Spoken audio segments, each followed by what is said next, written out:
Isatiregere kubvunza mari yedare mabhisi haina ukwana ndabvisa haina ukwana unoshoera kupiwa panapa yanze kudhonza miti mumacheto emunda wa ndiani Silvia sedza ndizvo takafamba sei pamusoro iwadare pamusoro ichanga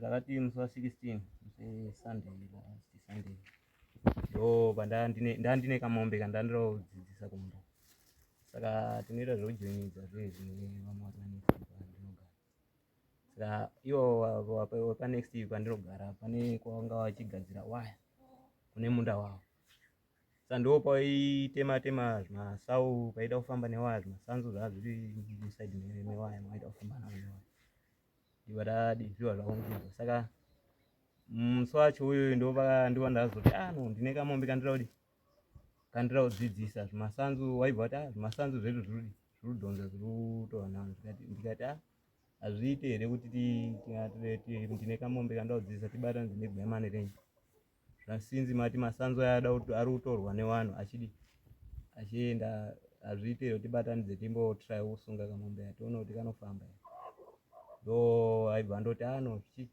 zvinoita ndiregai ndichataura nevarungu apa ndaitaura nemukomana wacho ndichataura nevarungu vangu aibva azongotaura navo saka tibva tangotaura navo right ngativhiite musesa ndiva tafuma sandi racho makuseni ndopatakadzika shuwa tibva tangoona zvimasanzu zvee zvatatanga kuzvitsatsanura zvazvakangobata zvibhodhi zvimalantana zvee zvinobaya aibva tibva tasunga shuwa vatadhonza saka tibva kumunda kwake taidarika nepadhuze newaya Silvia Mandivi tiri musaidi meroad then ndopatakati tasvika pambatasiya takaita mufunga 3 roads takumuramo ndibva ndangoenda hangu kumba samanero acho ndakunda unotora mombe tinotambirira padhuze nemusha wa Silvia Mandivi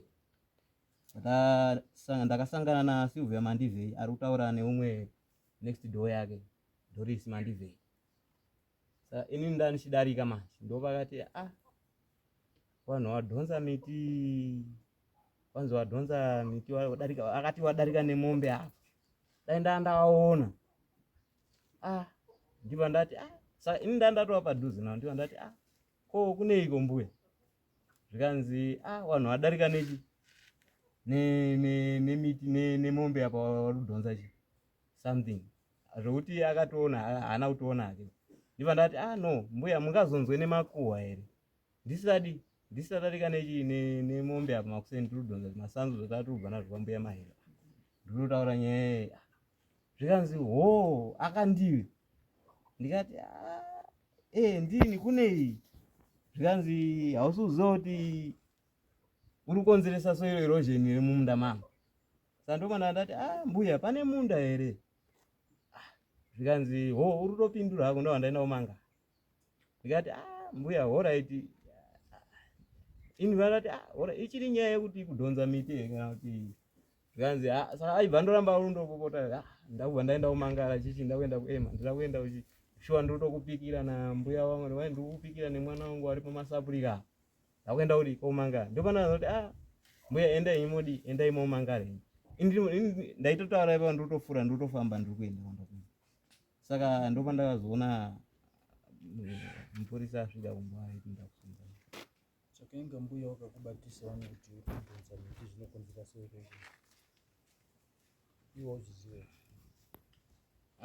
inini handingati handizvizi asi chandakangofungidzira ndechekuti since ari mashanzu because pane mimwe miti yandinoonawo nemimwe yacho yekuti haikwanisi kudistroya because even ipapo haana kuona kuti muhezva kana kuti akangoona mashizha aidonha yemiti yatatu kudhonza zvimasanzu zveradhonza zvelantana ndopakati alright saka muri kudhonza murudhonza masanzu enyu maitakura nemusoro aiwa tati kudhonza nemurudhonza changodhonzwa pachinochera pasi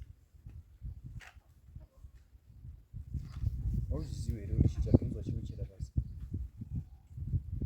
bongo handisi kuramba mambo asi chatoda kuti tipindurane. Unoziva kuti kana munhu achinzi auye kuzotongwa munhu anofanira kuziva mhosva yake mangwana arege kuzodii kuzodzokorodza futi. Tikauya panapa tikangoti bhadhara mbudzi enda mangwana uchandoita futi. Handiti tinofanira kuziva kutsanangura mhosva yako kuti uzive. Mbuya iwo wakakutsanangura kuti kudhonza kwaita masanzu zvinokonzera so erosha. Wakazvibvuma here? Unozvibvuma. Unoziva kuti nzira chaiko yaunofamba nayo inosvika pakuchereka. Usina chawadhonza uchitsika nebhutsi yako panosvika pakuchereka unoziva.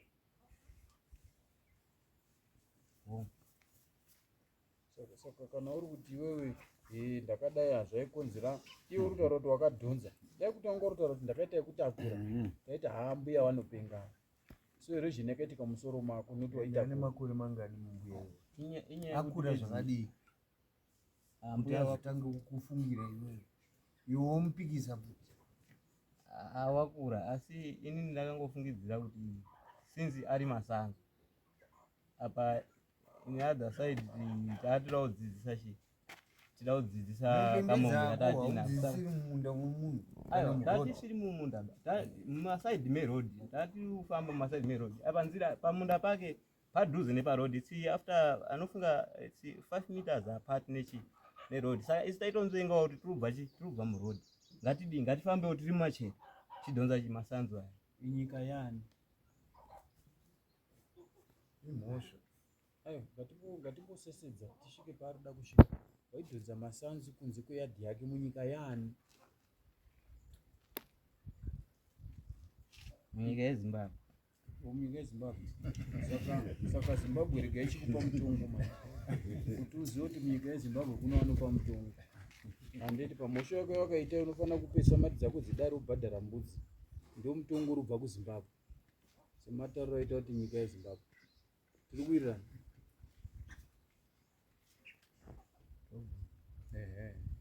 Ndio mutongo wabva kunyika yeZimbabwe. Ugara waziva kuti nyika yeZimbabwe ina anopa mutongo. Nekuti nyika yawaiuraya iyo inyika yeZimbabwe yawaiuraya. Yawadhonzwa kuti uye panapa ndo paZimbabwe pacho panapa. Saka Zimbabwe yakupa mutongo kuti unofanira kupesa mari dzako dzidare ubvisa mbudzi within 7 days. Kana uine zvekutaura kana pasina usina. Ndandiri kumbira ubvisa. Saka ndeipi imwe nzira yatingatorapo kuti tida kudzidzisawo tumombe twatinenge tinatwo tunotati tudii kuti tiise pageji. Handikuudzi zvekuita. Iwe unoita zvinhu chete zvekuti hatikwesherani. Handikuudzi zvekuita beni. Hauyi kwandiri uchiti ndiri kupfimba musikana uyo ari kundiramba ndoita sei. Unotoita uchenjeri kuti akude. Handikutauriri zvekuita. Asi ukangoita zvinokwesherana neZimbabwe sematauriro aita kuti nyika yeZimbabwe tinokusunga. Handikutauriri zvekuita nekuti uchazoti Zimbabwe yandiudza kuti iwe ukaita zvinokwesherana neZimbabwe Zimbabwe inokusunga. Iwe ita zviri nane kuti kana uda kudzidzisa mombe yako wotosunga geji wopinda mumunda ita seunoodza munda ichimhanya ichienda ichidzoka ichimhanya uri mumunda mako uri kuodza munda wako. Ukangobuda kunze kweZimbabwe uko Zimbabwe inokusunga. Ndizvo zvandiri kutaura. Isi toziva kuti mombe dzinodzidziswa nekurima. Ndifunga kuti baba panapo wese vanozviziva. Mombe inotorwa yoendwa nayo patsaru yodzidzisirwa ipapo 2-3 days pachirimwa gore rinouya pakurimwa pakuiswa chibage. Kwete kuti kunze uko. Urunzisa kamutemo weZimbabwe.